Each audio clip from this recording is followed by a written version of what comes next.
Pada 21 Januari 2024, Komisi Pemilihan Umum telah berhasil menggelar debat Cawapres terakhir, pemilihan Presiden 2024. Namun banyak yang membandingkan antara performa para calon wakil presiden pada debat pertama dan kedua tersebut. Namun salah satu Cawapres menjadi perbincangan hangat usai gelar debat. Lantas siapakah Cawapres tersebut dan apa tanggapan pakar? Simak informasi selengkapnya untuk Anda. Debat calon wakil presiden 2024 keempat telah berlangsung pada Minggu 21 Januari lalu. Tema yang diangkat dalam debat tersebut adalah pembangunan berkelanjutan dan lingkungan hidup, sumber daya alam dan energi, pangan, agraria, masyarakat adat, dan desa.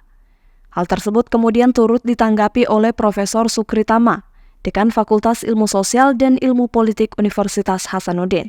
Kalau kita bicara misalnya Cawapres nomor 2 itu bagi saya ya yang saya lihat mungkin di yang kedua ini mungkin sebenarnya kan sudah ada pergeseran.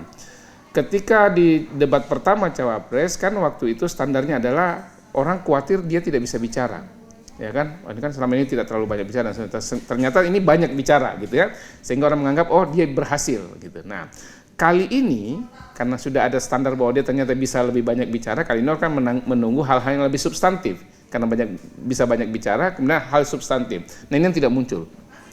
Jadi sehingga kemudian kan akhirnya karena tidak muncul, orang kemudian akan bertanya, apakah kemudian memang menguasai atau tidak ya aspek ini. Dan kalau kita melihat dari beberapa pertanyaan dan tanggapan yang dilakukan, kemudian orang juga melihat masalah gimmick dan seterusnya ya, gestur dan seterusnya, orang kemudian saya kira penilaian yang ada adalah bahwa ini kemudian menjadi tidak berhasil begitu. Tidak ekspektasi pemirsa saya kira yang melihat itu tidak sama dengan yang dulu. Meskipun sebenarnya sama-sama banyak bicara begitu ya. Ini bahkan lebih banyak lagi ya, lebih banyak lagi bicara disertai dengan beberapa gestur dan seterusnya. Sayangnya yang dilakukan itu pertama tidak lebih baik dari yang pertama ya, dari debat pertama itu pertama. Yang kedua mungkin ada beberapa hal yang saya kira agak sedikit lewat dalam kerangka ini. Betul bahwa kemudian misalnya beberapa gimmick yang ditunjukkan, gestur yang ditunjukkan yang dianggap dalam konteks etika, sekali lagi ini etika ya yang selalu dimunculkan tapi seolah-olah dianggap tidak ada atau dianggap tidak terlalu penting, padahal itu sangat penting karena ini kan calon pemimpin, bukan orang biasa ya. Calon pemimpin itu kan adalah nanti menjadi role modelnya bangsa. Kalau kemudian aspek etika itu tidak bisa ditunjukkan dengan baik, bagaimana dia bisa menjadi role model? Kan sebenarnya seperti itu. Kalau kemudian banyak tim sukses mengatakan oh etika itu kan begini dan seterusnya, bukan itu. Ini masalahnya dia calon role model. Sehingga kemudian sejak apa yang dilakukan itu memang harus terukur dan terkontrol.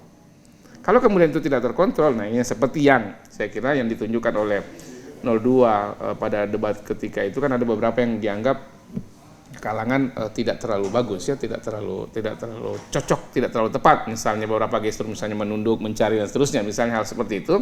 Sementara dari sisi itu tidak diimbangi dengan pemahaman yang komprehensif dan tepat terkait dengan tema. Nah, itu seandainya mungkin pemahaman juga sangat bagus, barangkali orang akan dalam tanda petik bisa memaafkan itu ya, tapi kan pemahamannya bagus, tapi itu tidak terlihat. Di pasangan yang lain misalnya satu saya kira seperti biasa kalau Caimin kan kecenderungannya kan ada di ruang-ruang normatif begitu ya, penyampaiannya normatif dan beberapa visi juga disampaikan juga dalam kerangka yang normatif. Saya kira seperti itu dan sedikit lebih tenang. Ya mungkin ini adalah Prof Mahfud ya, Pak Mahfud ini beberapa kan kemudian terutama yang dari pertanyaan atau tanggapan dari 02 itu kan disikapi tidak dengan jawaban ya, maksudnya tidak dengan kemudian menjawab substansi, tapi kemudian yang menganggap beberapa hal tidak pantas dijawab, ada yang tidak tepat dan seterusnya. Saya kira ini juga salah satu hal yang kita lihat bahwa ini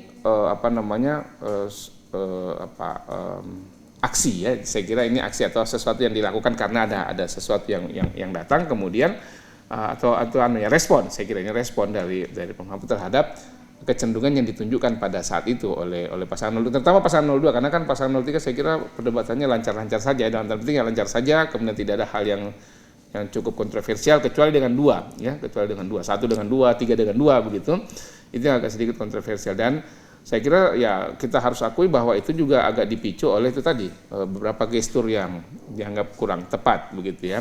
Sekali lagi mungkin gestur itu ditunjukkan oleh Cawapres nomor 2, gestur itu ditunjukkan bahwa inilah gaya anak muda. Mungkin seperti itu. Tapi jangan lupa, anak muda kan bukan berarti tidak punya etika, tidak punya standar. Dan jangan lupa ini bukan stand up comedy ya, yang kemudian banyak hanya untuk melakukan sesuatu yang kemudian meminta tepuk tangan penonton. Tapi sekali lagi ini adalah role model dari pemimpin. Ya, role model dari pemimpin ya bagaimanapun juga dia harus betul-betul menempatkan diri sebagai calon pemimpin begitu ya. Sehingga aspek-aspek yang akan dinilai orang juga pasti akan itu, seperti itu. Nah, ini yang saya lihat yang terjadi. Sehingga kemudian kalau pertanyaannya adalah bagaimana dengan 02 dibanding yang pertama, saya kira ini agak repot ya, saya kira mungkin sedikit lebih bawah, dan mungkin kalau misalnya kita memberi kecenderungan penilaian, saya kira mungkin 02 yang agak palingan ya, kalau ada standar penilaian, meskipun kemudian bisa jadi sangat subjektif misalnya dalam pengamatan saya, tapi kalau melihat kecenderungannya itu permasalahannya, ada kelemahan di situ yang ditunjukkan oleh Cawapres 02 dan Cawapres 01 dan 03. Saya kira ya kurang lebih seperti biasanya ya, memang kecenderungan seperti itu. Prof. Mahfud saya kira juga, Caimin juga begitu, itu mungkin. Profesor Sukri menjelaskan bahwa terdapat 3 hal yang perlu dibahas dalam debat tersebut. Karena mengangkat tema yang spesifik dan segmentatif, pembahasan dalam debat tersebut menjadi aspek-aspek yang mendasar dan penting. Dengan ranah pembahasan yang luas, hal yang diharapkan adalah data-data penting terkait tema yang diangkat, kemudian visi dan solusi yang ditawarkan para calon wakil presiden. Namun menurut Profesor Sukri, 3 hal yang ditunggu untuk dibahas tidak terlalu muncul ketika debat Cawapres, melainkan lebih dominan pada momen saling menekan, terutama saat sesi pertanyaan antar Cawapres. Mengenai Cawapres 01 Muhaimin Iskandar, Profesor Sukri Tama menjelaskan bahwa seperti biasa, Caimin cenderung dalam koridor normatif. Penyampaian visi dan debat juga dalam kerangka yang normatif. Berbeda dengan Cawapres 03 Mahfud MD, yang tidak langsung menjawab substansi, namun bahkan menganggap ada pertanyaan yang tidak pantas untuk dijawab. Profesor Sukri bahkan menyoroti bahwa perdebatan antar Cawapres 01 dan 03 berjalan dengan lancar. Namun antara Cawapres 02 dan 03, kemudian Cawapres 01 dengan 02 lebih memicu kontroversial.